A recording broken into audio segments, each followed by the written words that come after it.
मैं सुभाष सिंह कुशवाहा आप सभी मित्रों को नमस्कार, आदाब, सलाम, नमो बुद्धाय, जय भीम। बिहार पंचायत राज अधिनियम 2006 की धारा 78 के उपधारा 4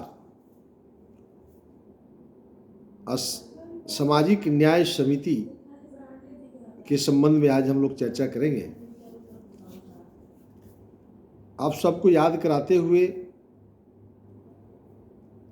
पिछले दिनों हम लोगों ने चर्चा किया था कि जिला परिषद के अंदर 7 अस्थायी समिति होते हैं। 7 अस्थायी समिति जिसमें शिक्षा समिति की हम लोगों ने चर्चा किया है,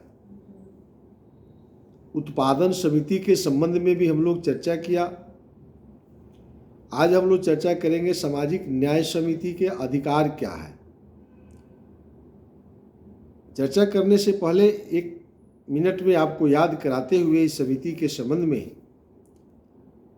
जिला परिषद का जो सामान्य बैठक होती है और सामान्य बैठक में अध्यक्ष जिला परिषद के अध्यक्ष अध्यक्षता करते हैं, उपाध्यक्ष भी उपस्थित रहते हैं और जिला के मुख्य कार्यपालक पदाधिकारी जिला परिषद बैठक का संचालन करते हैं और उस बैठक में जिले के पूर्णतः या अंशतः क्षेत्र के माननीय सांसद जिला परिषद के सदस्य होते हैं और जिले के सभी माननीय विधायक जिला परिषद के सदस्य होते हैं और जिले के सभी पंचायत समिति के माननीय प्रमुख जिला परिषद के सदस्य होते हैं और प्रादेशिक निर्वाचन क्षेत्र से जिला परिषद के लिए जो चुनाव जीत करके आते हैं वह सभी सदस्य जिला परिषद के सदस्य तो होते ही हैं।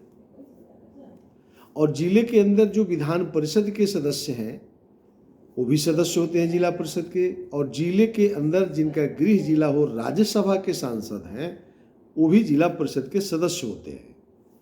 तो जब जिला परिषद की 3 महीना पर समान बैठक होती है, उस बैठक में सामाजिक न्याय समिति को जो विभाग आवंटित है उनके संबंधित जो चर्चा होती है सामान्य बैठक में, वह बैठक में जो प्रस्ताव होता है, फिर बैठक के बाद में जब मुख्य कार्यपालक पदाधिकारी जिला परिषद के अध्यक्ष दोनों मिलकर बैठ करके अस्थायी समिति का विभाग बटा हुआ है और जिस अस्थायी समिति का जौन विभाग है उसके अंदर जो सवाल आए होंगे वह सवाल संबंधित अस्थायी समिति को भेज दिया जाता है।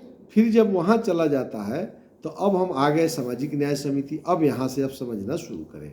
अब सामाजिक न्याय समिति के अंदर जो हम आज चर्चा करेंगे तो यह मानकर चलिए कि जिला परिषद के हाउस से जो हम बात बोलेंगे और आप पहले से जानते भी होंगे, जो जिला परिषद के सदस्य अध्यक्ष हैं वो इस बात को माइन्यूटली और समझने की ज़रूरत है क्योंकि कानून को रोज़ पढ़ने का चीज़ है।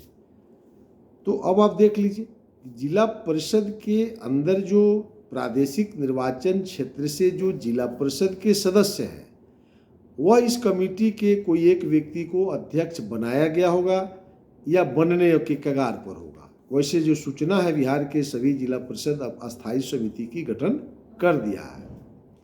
तो इसका कोई अध्यक्ष होगा, जिला परिषद के जो सदस्य होते हैं इसमें माननीय विधायक, माननीय सांसद, माननीय प्रमुख ये लोग अध्यक्ष नहीं हो सकते हैं। अध्यक्ष जब भी होगा तो जिला परिषद के लिए जो चुनाव जीता होगा उसी में से कोई अध्यक्ष होगा और उन्हीं के बीच से मैक्सिमम 4 जिला परिषद के माननीय सदस्य सामाजिक न्याय समिति के सदस्य बनाया गया होगा और 2 बुद्धिजीवी वर्ग से पूरे जिले के क्षेत्र से जो इस सामाजिक न्याय समिति के अंदर जो विभाग है उस विभाग के जानकार लोगों के बीच से 2 लोगों को इसमें सदस्य के रूप में समायोजन करने का कानून में प्रावधान है। एक अध्यक्ष और 2 बुद्धिजीवी वर्ग जो ज्ञान रखते हों सामाजिक न्याय समिति के अंदर जो विभाग है उनके बीच से लेकर के यह कुल 7 लोगों की यह कमेटी है। अब इस 7 लोगों की कमेटी को जिला के मुख्य कार्यपालक पदाधिकारी जो जिला परिषद के सामान्य बैठक में या विशेष बैठक में जो एजेंडा तय हुई होगी, प्रस्ताव पारित हुआ होगा, वह इस अस्थायी समिति को आ गया होगा। उसको लेकर के जो सामाजिक न्याय समिति के अध्यक्ष होते हैं वो बैठक बुलाएंगे, जो इसके सचिव होंगे। अब ये समझ लीजिए, इसके सचिव जिला पदाधिकारी के अनुशंसा पर बनाया गया होगा। सामाजिक न्याय समिति के मूलतः जिले के कल्याण पदाधिकारी भी हो सकते हैं, ये जिला कलेक्टर इसके नोटिफिकेशन किए होंगे, भिन्न भिन्न जिला में अलग अलग भी हो सकता है। तो जो इसके सचिव होंगे जिले में, अब 38 जिला है, अपने अपने जिला में सब लोग समझ लेंगे, तो उसमें सचिव को लिखेंगे सामाजिक न्याय समिति के अध्यक्ष कि आप इमीडिएट बैठक बुलाइए। चूँकि अस्थायी समिति की बैठक प्रत्येक माह निश्चित रूप से करना होगा, जरूरत पड़ेगा तो 2-3 बार भी मंथली बैठक हो सकता है। तो काम के ऊपर निर्भर करता है। अगर बहुत काम की प्रेशर है, सामान्य बैठक में ज़्यादा सवाल आ गया है तो बैठक तो साप्ताहिक हो सकता है, 15 दिन हो सकता है, लेकिन माह में एक बार जरूर बैठना है। और बैठ करके अब क्या चर्चा करना है, सो हम अब चर्चा करेंगे विभाग वाइज। अब आप जरूर समझ गए होंगे कि सामाजिक न्याय समिति समान जिला परिषद की बैठक या विशेष जिला परिषद की बैठक में जो प्रस्ताव माननीय विधायक, सांसद, प्रमुख की उपस्थिति में जो प्रस्ताव आया होगा, उसको इसमें जरूरत पड़ेगा तो स्थल जांच करना।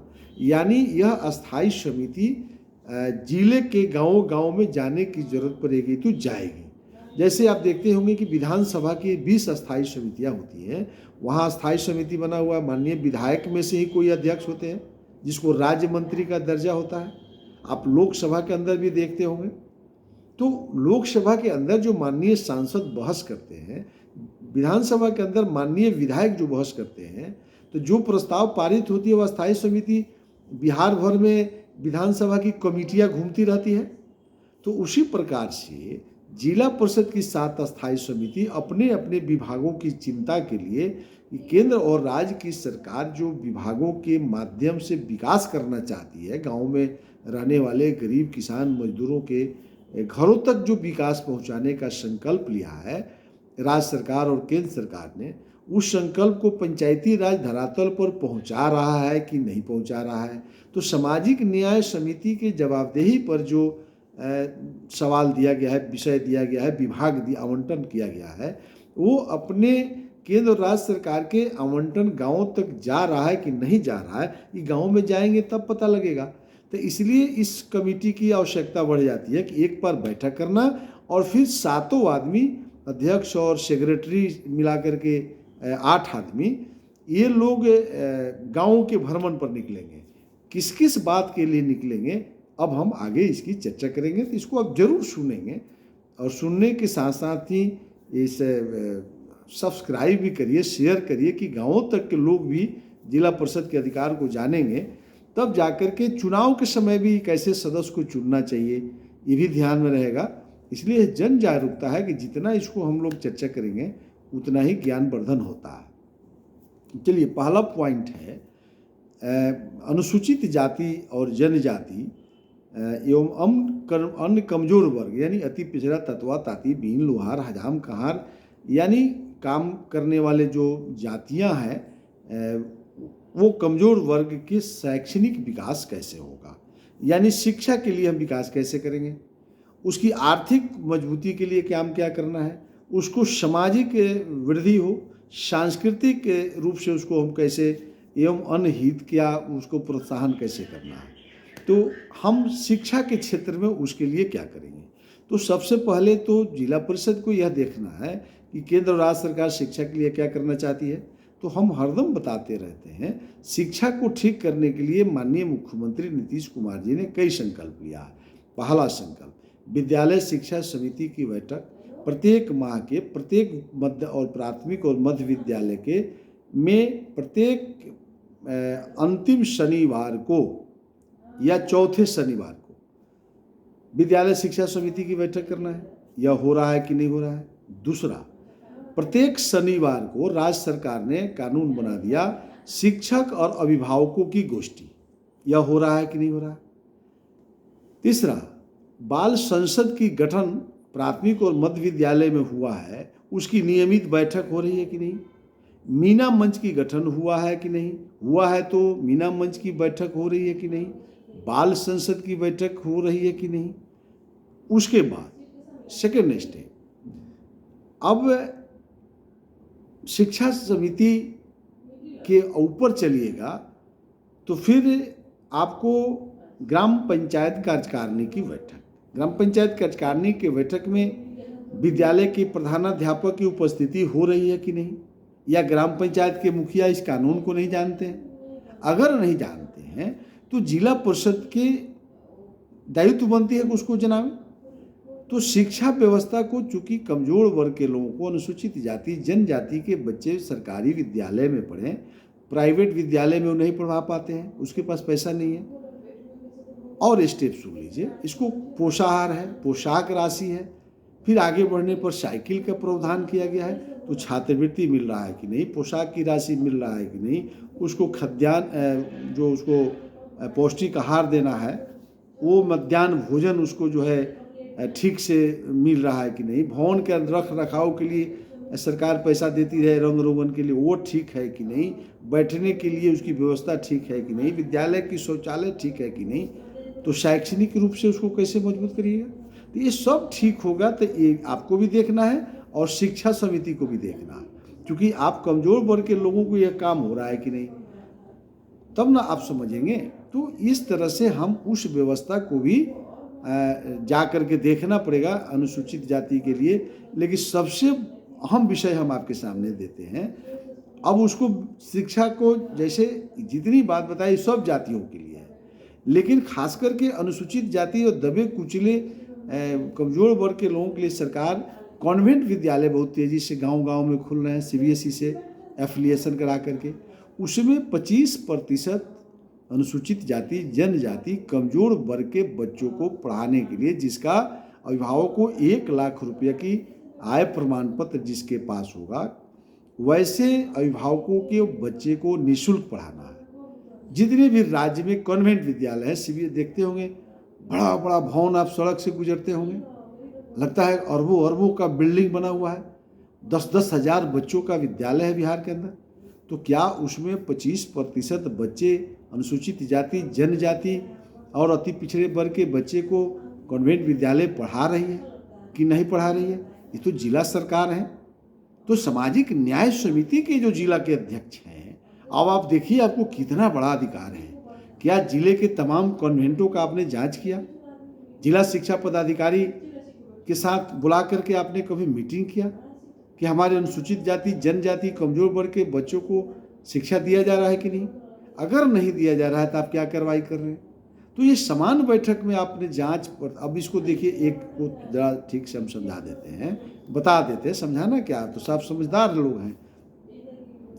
तो अब उसको स्थल पर जाइएगा, भ्रमण करिएगा इस टीम के साथ, तो तब जाकर के आपको वास्तविक स्थिति से पता लगेगी। अब एक प्रतिवेदन, जांच प्रतिवेदन तैयार करके फिर जिला परिषद को जो 3 महीना पर बैठक होगी, उससे पहले अपने प्रतिवेदन को मुख्य कार्यपालक पदाधिकारी को रिसीव करा दीजिए। फिर समान बैठक में इस प्रतिवेदन को पढ़ा जाएगा, जहां माननीय विधायक, माननीय सांसद, माननीय राज्यसभा के, माननीय एमएलसी, माननीय ब्लॉक के प्रमुख, माननीय जिला परिषद के लोग बैठते हैं, जिला परिषद के अध्यक्ष अध्यक्षता करते हैं। उसमें बहस के उपरांत उस पर निर्णय होगा। तो ये काम नहीं हो रहा है। अस्थायी समिति की बैठकें नहीं हो रही है, तो जिला परिषद में जो प्रस्ताव लिया गया वो तो प्रस्ताव बंद रह जाएगा। अब जिला परिषद के जो माननीय सदस्य चुनाव जीत करके जाते हैं, वो तो भैया उनको सब थोड़े ज्ञान आता है। हम तो कहीं से प्रभावी आदमी थे, ईमानदार आदमी थे, हमारे कर्मठता, हमारे कर्मों के आधार पर जनता आपको चुनाव जिता देती है। आप बीपीएससी यूपीएससी फेस करके तो गए नहीं है, हम जीत करके जाते हैं जिला परिषद में अनुभव के आधार पर। लेकिन प्रशासनिक पदाधिकारी तो जीत करके नहीं आते हैं, वो बीपीएससी यूपीएससी फेस करके आते हैं। तो प्रशासनिक पदाधिकारियों को यहाँ सहयोग करना चाहिए, तो वो लोग सहयोग करना छोड़ दिया है, क्योंकि वो जानता है कि अस्थायी समिति की जिस दिन कानून अधिकार को जिला परिषद जान जाएगा, तब तो हम लोगों को बंधक बना देगा। हम लोग जो फ्री हैं तो फ्री हैंड तो नहीं रहिएगा। तो इसलिए प्रशासनिक पदाधिकारी कभी नहीं चाहेगा कि अस्थायी समिति के अधिकार को आप जानिए। और जब तक अस्थायी समिति स्थल जांच करके जांच प्रतिवेदन जिला परिषद की मीटिंग में नहीं रखेगी तो आपका लिखने पढ़ने का कोई मतलब नहीं है। फिर से इस लाइन को समझ लीजिए। पहला कहाँ प्रस्ताव लाना है? अगर आर्थिक शैक्षणिक व्यवस्था ठीक करने में अगर कोई प्राइवेट विद्यालय 25% बच्चों को नहीं पढ़ाता है तो समान मीटिंग में इस प्रस्ताव को लाना पड़ेगा। अगर जनरल मीटिंग में प्रस्ताव आप माननीय सदस्य नहीं लाइएगा तो अस्थायी समिति में बैठ करके आप जबरदस्ती निर्णय कीजिएगा, वह वैलिड नहीं होगा। समझ लीजिए। तब आप कहिएगा कि ये कहाँ हम तो निर्णय लिए या कोई कार्रवाई नहीं हो रहा है, कुछ नहीं होगा। तो पहले जनरल मीटिंग में इस प्रस्ताव को लाइए, तब जनरल मीटिंग से मुख्य कार्यपालक पदाधिकारी आपके अस्थायी समिति के जो सेक्रेटरी बने होंगे उनको चिट्ठी जाएगा, तब वो अवगत कराएंगे सामाजिक न्याय समिति के अध्यक्ष को या संबंधित अध्यक्ष को, तब वो बैठक बुलाएंगे। फिर उसमें तब प्रस्ताव आएगा कि जिला परिषद में तो हुआ था कि भाई इसको स्थल जांच करिए, तब ना प्राइवेट विद्यालय में चिट्ठी दीजिएगा कॉन्वेंट को। तो कॉन्वेंट को चिट्ठी अध्यक्ष नहीं लिखेगा, सचिव लिखेगा कि हम आपके अमुक तारीख को आपके विद्यालय में किस विषय पर जा रहे हैं जांच करने, उस विषय पर जाइएगा। उस प्राइवेट विद्यालय को हिम्मत नहीं है कि आपको नकार देगा। अगर नकार देगा तो एफिलिएशन रद्द करने का प्रस्ताव लेकर के भेज दीजिए जिला के कलेक्टर को, कलेक्टर के माध्यम से गवर्नमेंट को जाएगा, उसका CBSE का एफिलिएशन रद्द हो जाएगा। हम बता देते हैं। तो पहले आपको जनरल मीटिंग में प्रस्ताव लाना, फिर वहाँ से अस्थायी समिति में, फिर अस्थायी समिति से स्थल पर जाना, फिर स्थल पर प्रतिवेदन तैयार करना, यानी जांच परिवेदन, निरीक्षण किए, पर्यवेक्षण किए, अनुश्रवण किए, तो जो देखे होंगे उसको लिखिए और फिर लिख करके वो जनरल मीटिंग में फिर जाएगा। फिर 3 महीने के बाद वो जनरल मीटिंग आएगा। तो 3 महीने के भीतर जो गैप है, आज समान बैठक में मान लीजिए बैठे हुए, हमने आज प्रस्ताव कोई माननीय सदस्य लाया कि बड़ी कोई प्राइवेट विद्यालय बच्चों को अनुसूचित जाति जनजाति दबे कुचले को नहीं पढ़ाता है, सब सरकारों से लेता है, आप व्यक्ति विशेष से भी पैसा ले लेता है, तो अब यह प्रस्ताव पास हो गया, ठीक है, तो अस्थायी समिति को भेज कर हम लोग जाँच करवा लेते हैं। तो फिर अस्थायी समिति की बैठक, फिर जाँच करके, फिर प्रतिवेदन, फिर अगला मीटिंग में प्रस्तुत करना, फिर बहस होगा और बहस के बाद जो तय होगा, ये फंदा है, सुप्रीम कोर्ट से नहीं टूटेगा। तो इतना ही आपको करना पड़ेगा। अब जिला परिषद हो गए, आप सब लोग बेचैन हैं 15वां वित्त योजना में, आप सभी बेचैन हैं 6ठा योजना, आप मनरेगा योजना, आवास योजना, अरे हम नहीं कह रहे हैं कि इसको मत करिए, लेकिन सामाजिक न्याय समिति को कौन करेगा? आर्थिक विकास करना है। अब अनुसूचित जाति है, दबा कुचला वर्ग के लोग हैं, इसके लिए उद्योग विभाग में 10 लाख रुपया सरकार दे रही है, 5 लाख सब्सिडी है, इसको बताइए।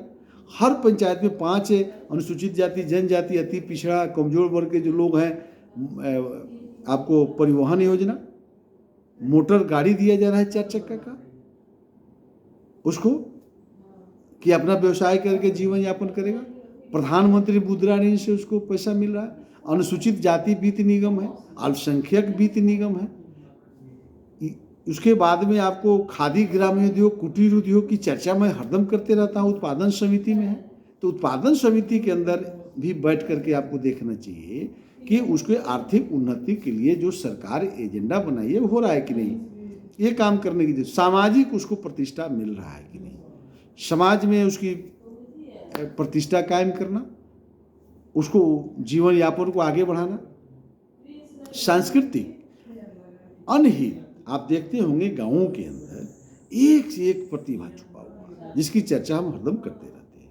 तो उस प्रतिभावान जो गरीब बच्चे हैं, तो सांस्कृतिक कार्यक्रम, खेलकूद प्रतियोगिता, प्रतिभावान बच्चों को पहचानना, व्यक्तियों को पहचानना, महिलाओं को पहुंचाना, ये दायित्व जो है आपको जिला परिषद के अस्थायी समिति को देखना है।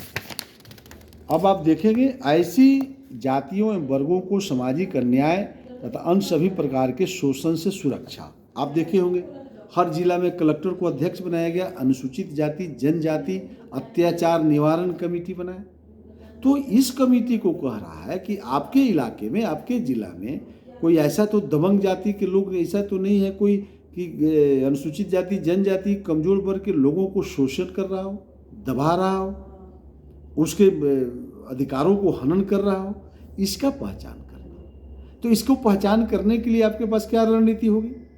जो माननीय जिला परिषद के सदस्य, माननीय विधायक, सांसद, सब आप गाँवों में घूमने वाले लोग हैं, तब आप चुनाव जीत करके कोई एमपी होता है, कोई विधानसभा में पहुंचा है, कोई जिला परिषद में है, कोई माननीय ब्लॉक का प्रमुख बन के आया है, कोई राज्यसभा और विधान परिषद में है। तो आप देखते होंगे ना अपने अपने इलाका में कि अनुसूचित जाति वर्ग के लोगों के साथ शोषण हो रहा है, अन्याय हो रहा है, जुल्म हो रहा है, कमजोर वर्ग के लोगों पर लोग जुल्म कर रहे हैं। तो बाल मजदूरी को बंद करना ये आपका कर्तव्य है सामाजिक न्याय समिति के जो अध्यक्ष हैं। इतनी बड़ी काम आपको करने की जरूरत है, तब जाकर के सामाजिक वातावरण, सामाजिक प्रतिष्ठा, कमजोर वर्ग के लोगों के साथ न्याय, उसको शोषण से मुक्त दिलाना, ये बड़ी जवाबदेही जो है सामाजिक न्याय समिति को राज्य सरकार ने दिया है। उसके बाद आप देखेंगे सबसे बड़ा भाग कि महिलाओं एवं बच्चों का कल्याण। आप बाल विकास देख रहे हैं ना, आंगनबाड़ी।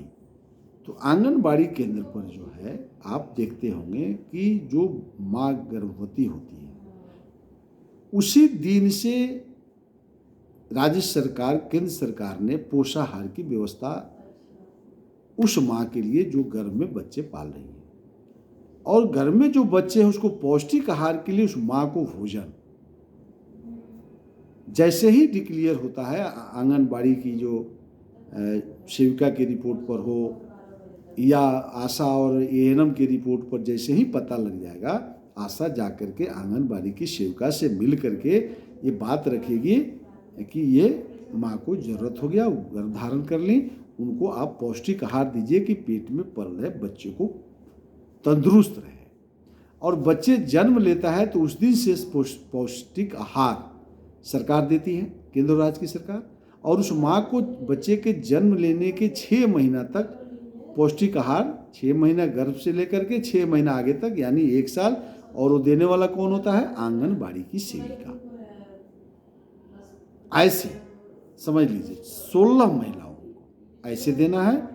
और 0 से 3 वर्ष के बीच के जो बच्चे और बच्चियां हैं उसको संख्या है 40। प्रत्येक राज्य के आंगनबाड़ी केंद्र पर पोषाहार देने के लिए सरकार ने व्यवस्था किया और मिल भी रहा। फिर 3 वर्ष से 6 वर्ष के बच्चों के लिए पौष्टिक आहार, पोशाक की राशि सरकार दे रही है। फिर वहाँ इम्यूनाइजेशन का कार्यक्रम स्वास्थ्य विभाग की जवाबदेही है, यानी उस बच्चे के कल्याण के लिए उस माँ को पौष्टिक आहार, उस माँ की देखभाल, तमाम तरह की सुविधाओं आंगनबाड़ी के केंद्रों पर 40 और 40 80 और 16 महिलाओं को यानी 96 और 3 किशोरी बालिका को सरकार जो है पौष्टिक आहार देती है। तो इस तरह से महिलाओं एवं बच्चों का कल्याण आप कर सकते हैं। बड़े पैमाने पर इसके लिए राज्य सरकार ने हृदय खोल करके कानून बनाया। आंगनबाड़ी जिस वार्ड में, जिस ग्राम पंचायत के सदस्य के कार्यक्षेत्र के अंतर्गत राज्य के सभी वार्ड में एक एक आंगनबाड़ी का व्यवस्था किया गया है। जहां नहीं है वहां बहुत जल्द कर दिया जाएगा। तो उस आंगनबाड़ी की केंद्र के अध्यक्ष कौन होते हैं? वार्ड के सदस्य। तो प्रत्येक वार्ड सदस्य को आंगनबाड़ी का अध्यक्ष बनाया गया है, यानी विद्यालय पूर्व शिक्षा भी इसको कहा लीजिए। उसके बाद में प्राथमिक विद्यालय भी उसके अध्यक्ष वार्ड सदस्य है, मध्य विद्यालय उसके भी अध्यक्ष वार्ड के सदस्य हैं। जिसके वार्ड में जो मध्य विद्यालय, प्राथमिक विद्यालय और आंगनबाड़ी है उसके वो अध्यक्ष होते हैं। तो क्या आप अब भी शिक्षा व्यवस्था चौपट है? तो शिक्षा विभाग और सामाजिक न्याय समिति ये दोनों का बड़ा अच्छा संबंध है। तो इसलिए आंगनबाड़ी केंद्रों का विकास करना और जो गरीब दबे कुचले वर्ग के, जो अति पिछड़े और अनुसूचित जाति जनजाति के, जो 0 से लेकर के अंतिम व्यक्ति तक का कल्याण आपको सामाजिक न्याय समिति को देखना है। एक बार इसका सारांश कि अनुसूचित जाति, जनजाति और अति पिछड़े दबे कुचले वर्ग के लोगों के लिए राज्य सरकार ने जो 29 विभाग पंचायत सरकार की जवाबदेही पर दिया है, 29 विभाग में अनुसूचित जाति जनजाति अति पिछड़ा दबे कुचले वर्ग के लोगों के साथ यदि अन्याय होता है, केंद्र और राज्य सरकार जो विभिन्न योजनाओं के माध्यम से इन जातियों का विकास करना चाहती है, उसमें यदि कोई बाधा बनता है, चाहे वो प्रशासनिक पदाधिकारी हो, चाहे कोई भी व्यक्ति हो, दबंग व्यक्ति ही क्यों नहीं हो, ये जिला परिषद के समान बैठक में इसको प्रस्ताव लाइए। और प्रस्ताव जब भी जिला परिषद की समान बैठक हो तो सामाजिक न्याय समिति के जो अध्यक्ष हैं उन तमाम लोगों को एक जगह बैठना चाहिए और कौन कौन सवाल करना है इसका ट्रेनिंग करिए और जिला परिषद के समान मीटिंग में प्रस्ताव लिखवा दीजिए। जैसे ही इस प्रस्ताव को वहाँ लिखवा दीजिएगा वैसे ही आपके अस्थायी समिति का अधिकार बढ़ जाएगा। और जनरल मीटिंग में जब प्रस्ताव नहीं लाइएगा तो मुख्य कार्यपालक पदाधिकारी आपका नहीं सुनेगा। तो मुख्य कार्यपालक पदाधिकारी तो क्यों बता देगा आपको? तो डीडीसी स्तर का पदाधिकारी है, जिला के पंचायती राज पदाधिकारी होगा, वो तो यूपीएससी बीपीएससी से आया होगा। तो ये आपको बताने के लिए बैठा है कि आप सवाल कर दीजिए, मेरे माथा पर चढ़ जाइए। तो इसलिए गांव गरीब किसान मजदूरों के हित में सवाल कहाँ उठाना है, इसकी ट्रेनिंग एक तरह से प्रशिक्षण ही मान लीजिए। जो जानते हैं बहुत अच्छा, लेकिन समान मीटिंग में अब 15वां योजना 66 योजना जो जिला परिषद घर से चलता है, हम लोग का भी सैकड़ों साथी बिहार में जिला परिषद के सदस्यों, बुरा मत मानिएगा। दुख तब लगता है जैसे ही आप घर से नहा धोआ के एकदम कुर्ता उर्ता पहन के चौक पर जब मिलते हैं बहुत जिला परिषद, क्या हाल चाल है भाई, तो जा रहे हैं जिला परिषद की बैठक है, तब उसमें तो कुछ सोच के जा रहे होंगे, तो एकदम आज फरियाइए लेना है। 2000 फीट से कम पीसीसी आज देंगे चेयरमैन साहब, तो आज ठीक नहीं होगा। जो होगा सो आज फैसला हो ही जाएगा। दुख होता है कि सामाजिक न्याय समिति, शिक्षा समिति, स्वास्थ्य समिति और लोक कार्य समिति, समान अस्थायी समिति, 29 विभाग, किसानों की समस्या, स्वास्थ्य की समस्या, शिक्षा की समस्या, इस पर कोई जिला परिषद के सदस्य कभी हम लोग को कहता है चौक चौराहा पर कि आज तो सिविल सर्जन का तो बुखार झाड़िए देंगे, आज जिला शिक्षा पदाधिकारी का तो हम ठीक कर देंगे, 25% बच्चों को निःशुल्क पढ़ाना है उसको आज ठीक कर देंगे। हम लोग से तो कोई बात ही नहीं करता। तो जरा आपको दुख होगा, हमारी बात से हार्ड है। 15वां 66 योजना हम ये नहीं कर रहे हैं, टायर्ड एंड टायर्ड मत करिए, करते रहिए टायर्ड एंड टायर्ड। लेकिन बिहार की जनता आपको जिला परिषद सदन का मेंबर बनाया है सिर्फ टायर्ड एंड टायर्ड करने के लिए नहीं, आपको मेंबर बनाया है 29 विभाग को ठीक करने के लिए। और वो ठीक होगा, समान मीटिंग में प्रस्ताव लाइए, अस्थायी समिति को कमेटी का भ्रमण करिए। 3 महीना बीच में गैप सरकार दे रही है, 3 महीना पर समान बैठक होना है। अब प्रस्ताव जिला परिषद के प्रथम बैठक में आप पीसीसीए पर बोलकर घरे चलाते हैं, कहते हैं कमाल कर दिया। और मीटिंग से निकलिएगा तो पहले पान दुकान पर खाइएगा कि आज तो 2000 फीट सोलिंग मेरा पास हो गया, वाह गुड हो गया। ये भैया ये तो पीसीसी या 66 योजना में बिहार खत्म हो गया। अगर बिहार को बचा लेना है तो जिला सरकार ही बचा सकता है। अब तो जिला परिषद आपको तो ये भी अधिकार दे दिया है सरकार, जो अगर कोई ग्राम पंचायत का मुखिया और वार्ड सदस्य आपसे अलग चलता है तो धारा 160 को तो पढ़ लीजिए, ग्राम पंचायत को भंग करिए। अगर वो आपकी बात नहीं सुनता है फिर चुनाव होगा, तो न आप उसको भंग कर रहे हैं, तो इसका मतलब है कि सब मिल गए। अब इससे ज़्यादा हम नहीं बोलेंगे सब मिल करके क्या करना चाह रहे हैं। तो बिहार की जनता पंचायत सरकार की तरफ देख रही है और गाँव के लोगों को भी पंचायत सरकार का मतलब को समझना पड़ेगा। चलिए फिर हम आगे जो विषय होगा स्वास्थ्य विभाग के संबंध में और लोक कार्य समिति पर भी हम चर्चा करेंगे अगला वीडियो में। इन्हीं बातों के साथ मैं अपनी बातों को समाप्त करता हूँ। नमस्कार।